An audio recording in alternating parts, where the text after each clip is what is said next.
जय हिंद बच्चों। आज हम अमृता के प्रथम भाग जिसे हम वर्ग 6 में पढ़ते हैं उसकी तृतीय अध्याय जिसका नाम है संख्या ज्ञानम। तो आज हम इसका हिंदी भावार्थ करेंगे। अगर ये वीडियो थोड़ा लंबा ना हुआ तो फिर हम इसके प्रश्न उत्तर को भी कर लेंगे। चलिए हम शुरू करते हैं। तो जैसा कि पाठ का नाम था संख्या ज्ञानम, अर्थात इसमें हम संस्कृत की 1 से लेकर 20 तक की संख्याएं सीखेंगे। तो पहला है एका, एका और यहाँ आया है पुल्लिंग।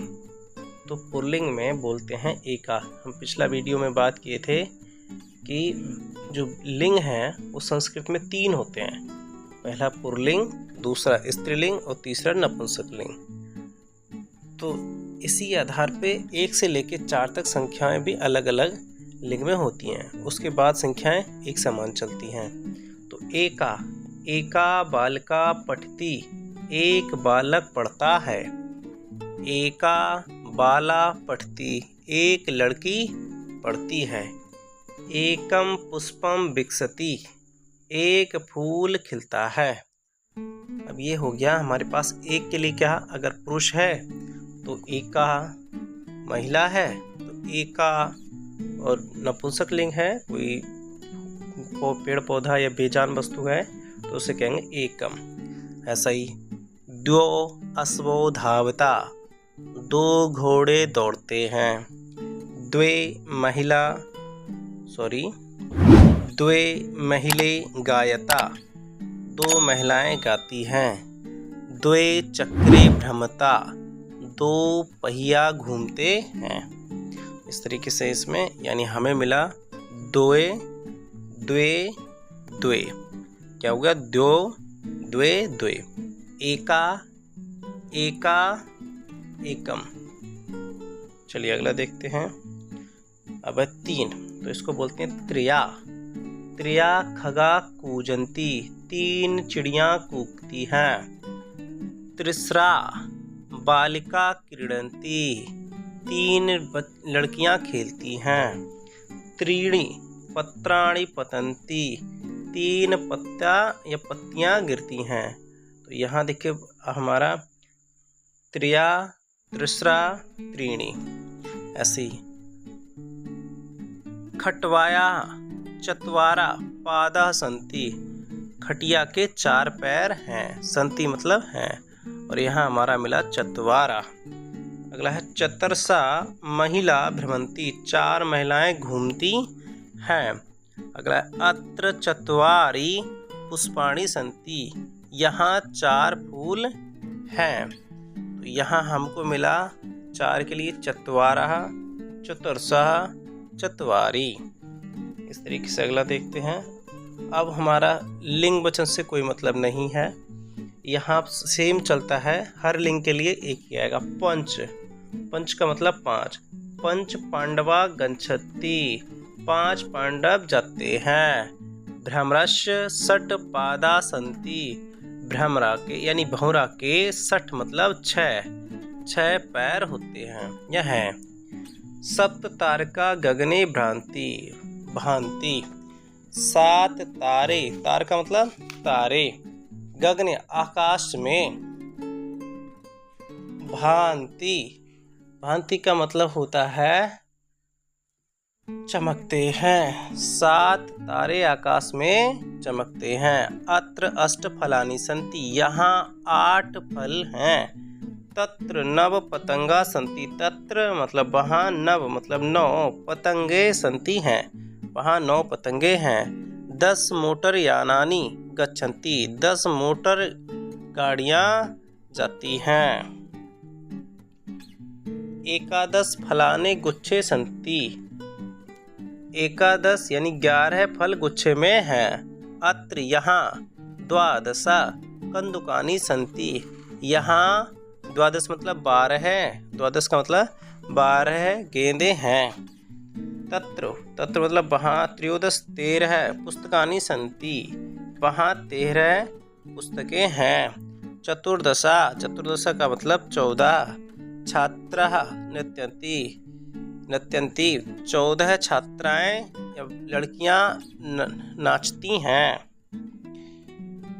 अगला देखेंगे तो इसमें अब क्या है, जले पंचदशा मीना तरंती। पंचदशा का मतलब होता है 15। जल में 15 मछलियां तैरती हैं। पुरा भारते षोडश जनपदा आसन। षोडश का मतलब होता है 16। प्राचीन भारत में 16 जनपद थे। इमानी क्या है, इमानी का मतलब होता है ये। सप्तदशा मतलब 17। चक्राणी चलंती, ये 17 चक्र या पहिया चलते हैं। पुराणानी का मतलब होता है पुराणों में या पुराणों की, ये बहुवचन है। अष्टादशा मतलब होता है 18 संति हैं। पुराण कितने हैं, 18 हैं। उनविंशति का मतलब होता है 19। भ्रमरा भ्रमंती, 19 भौरा घूमते हैं। विंशति का मतलब होता है 20। चटका बृहरंती, 20 चिड़ियाएँ विहार करती हैं या घूमती हैं। इस तरीके से हमारी ये गिनतियाँ हमने सीख ली हैं। चलिए हम इनके शब्दार्थ देख लेते हैं। एका मतलब एक, बाल का मतलब बालक के लड़का, पठती पढ़ता है। एका एक स्त्रीलिंग के लिए, बाला लड़कियां।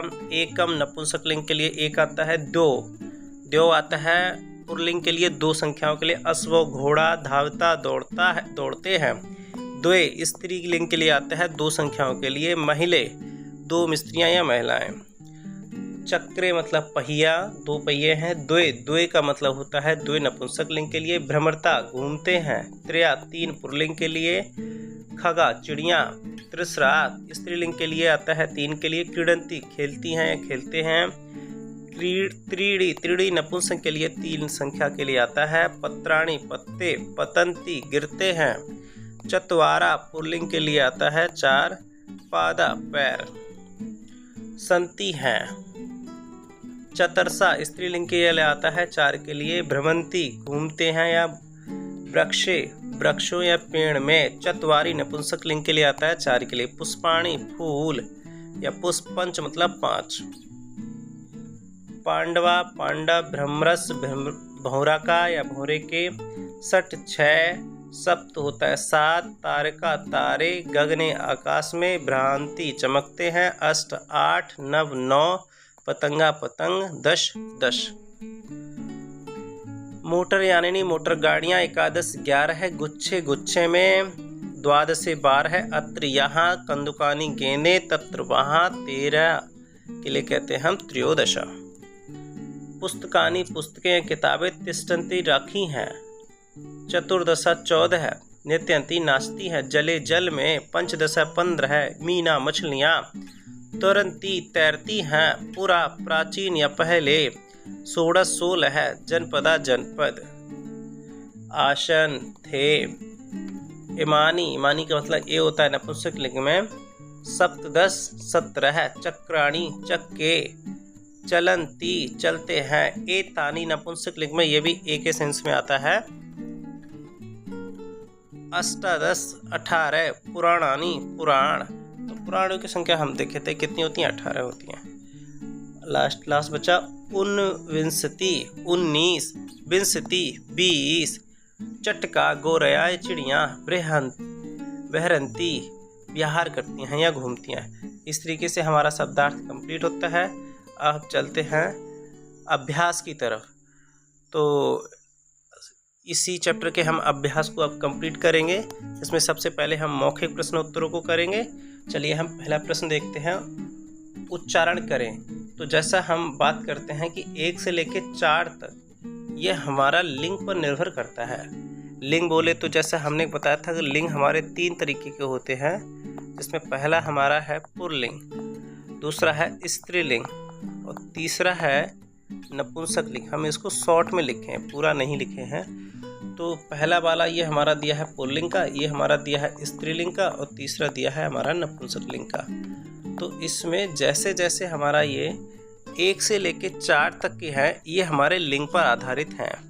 यानी एक संख्या पुल्लिंग में अलग होगी, स्त्रीलिंग में अलग होगी और उसका संस्कृत में नपुंसक लिंग में अलग होगा। लेकिन जैसे ही 5 आएगा तो हर, चाहे वो स्त्रीलिंग हो या पुल्लिंग हो या नपुंसक लिंग हो, उसको पंच ही कहेंगे।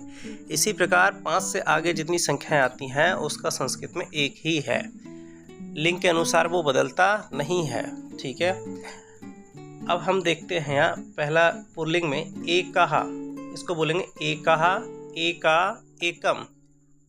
अब 2 को बोलेंगे द्वो, पुल्लिंग में क्या आता है? द्वो, द्वे, द्वे। 3 को बोलते हैं त्र्याः, त्रिस्रः, त्रीणि। अगला है चत्वारा, अगला है चत्वारः, चतुर्सा, चत्वारि। यानी यही केवल हमारे लिंग पर आधारित हैं। अब हमारा अगला देखो 5, तो हम बोलेंगे पंच, षट, सप्त, अष्टो या अष्ट, नव, 10, एकादश, द्वादश, त्रयोदश, चतुर्दश, पंचदश, षोडश, सप्तदश, अष्टादश, एकोनविंशतिः, नवदश, ऊनविंशति। ये सब 19 को बोलते हैं, है ना। 19 जो नंबर है उसके लिए हम इसके 3 नाम हैं, हम कोई इसमें से लिख सकते हैं।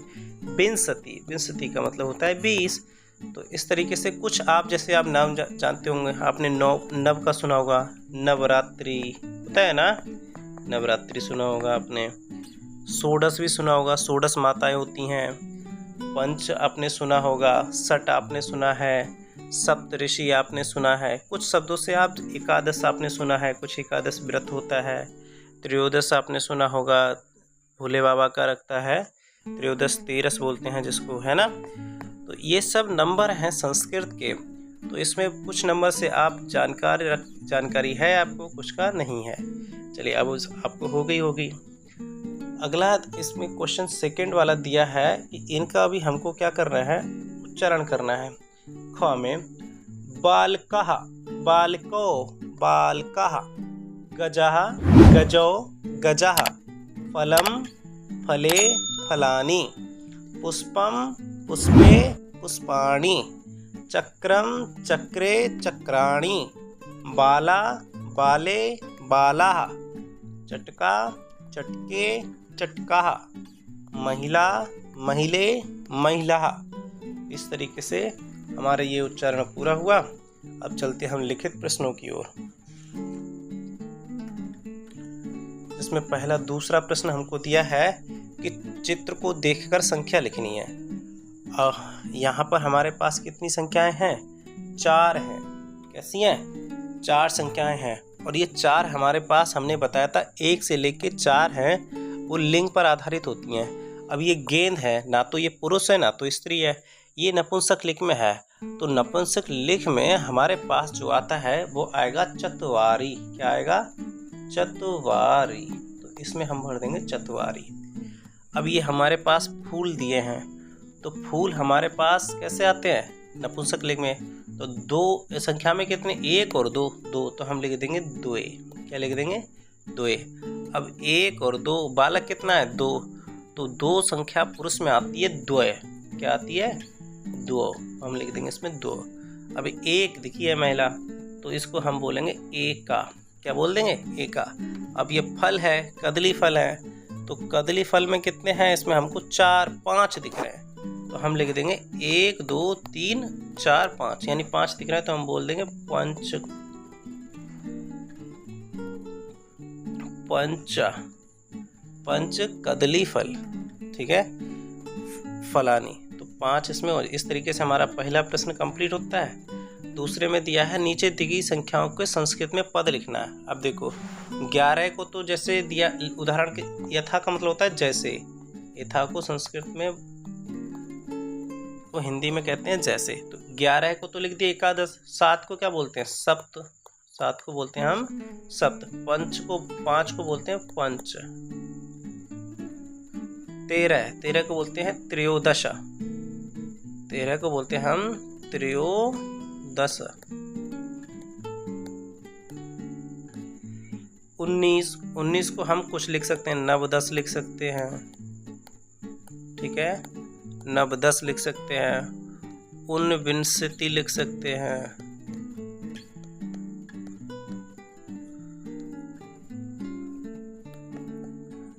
हम एकोनविंशति लिख सकते हैं, एकोनविंशति। आप इनमें से कोई एक हमको लिख लेना है। ये तीनों 19 के ही बोलते हैं। 8 को बोलते हैं अष्ट, 15 को बोलते हैं पंचदश, पंचदश। 18 को बोलते हैं अष्टादश, अष्टादश। इस तरीके से हमारा ये भी क्वेश्चन कंप्लीट हो जाता है। अगला क्वेश्चन करते हैं।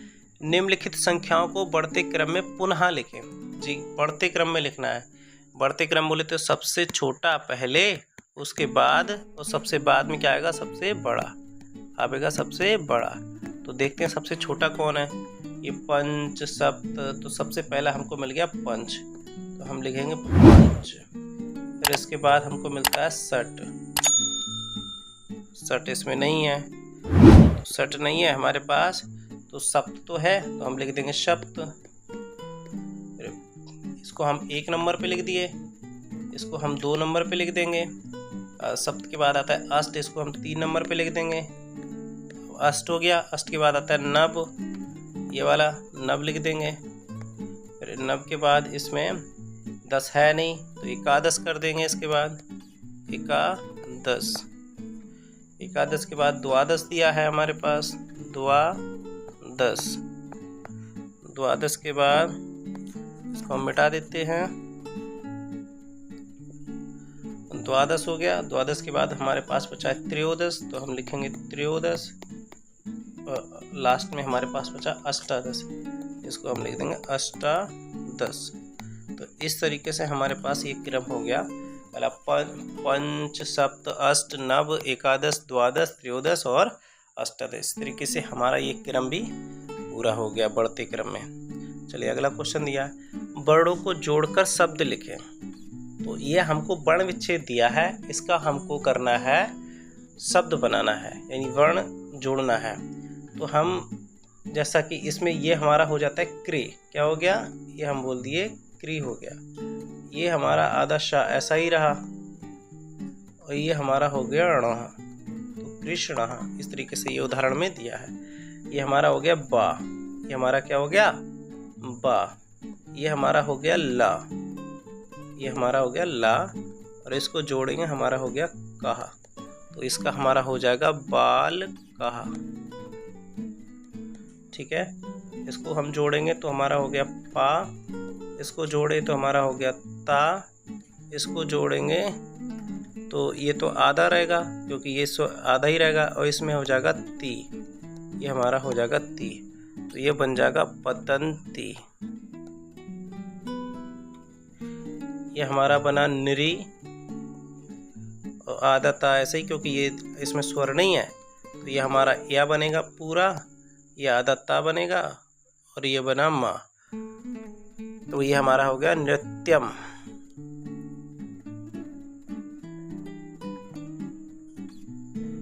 ठीक है, अगला हमारा ये हमारा पूरा बा बन जाएगा, ये हमारा आधा रा ऐसा ही रहेगा, और ये हमारा शा बन जाएगा, तो इसके ऊपर रा लगा देंगे, तो इसी हमारी जगह हो जाएगा वर्षा। इस तरीके से ये हमारे वर्ण विच्छेद पूरे हो जाते हैं। अगला बढ़ते हैं क्वेश्चन की ओर। अगले क्वेश्चन में दिया है, उचित शब्दों से रिक्त स्थानों की पूर्ति करें। और उचित शब्दों से कैसे, तो हम तो सीखे हैं केवल गिनतियाँ, तो हम गिनती जो हमारे पास हैं उस आधार पे हम इनको लिखेंगे। इसमें लिखा है मम कर्णो स्थिता, मम कर्णो स्थिता, तो कान कितने होते हैं हमारे, तो कान होते हैं 2, तो हम इसमें लिख देंगे 2। गजस पादा भवंती, अब गज के कितने पार होते हैं, तो इसके पैर होते हैं 4, तो हम लिख देंगे चतुवारा। तो गजा कैसा है भाई, ये पुरुष है।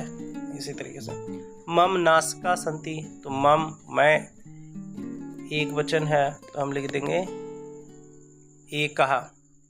द्वि चक्रिकाया चक्रे भवता, तो में कितने होते हैं, 2 चक्रे होते हैं। चक्र बात करें तो ये हमारा नपुंसक लिंग का है। ठीक है, दशरथस्य पुत्रावन कितने, तो दशरथ के हुए 4 पुत्र, हम लिख देंगे चतवारा। क्योंकि दशरथ कैसे है जी, पुल्लिंग में है। तो इस तरीके से ये हमारा कंप्लीट होता है क्वेश्चन।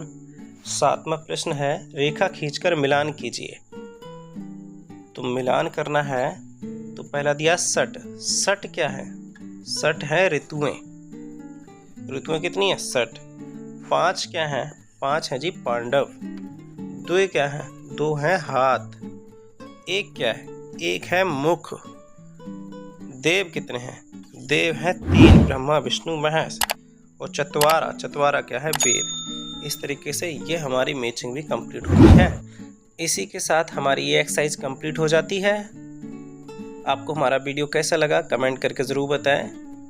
मिलते हैं नेक्स्ट वीडियो में, तब तक के लिए जय हिंद।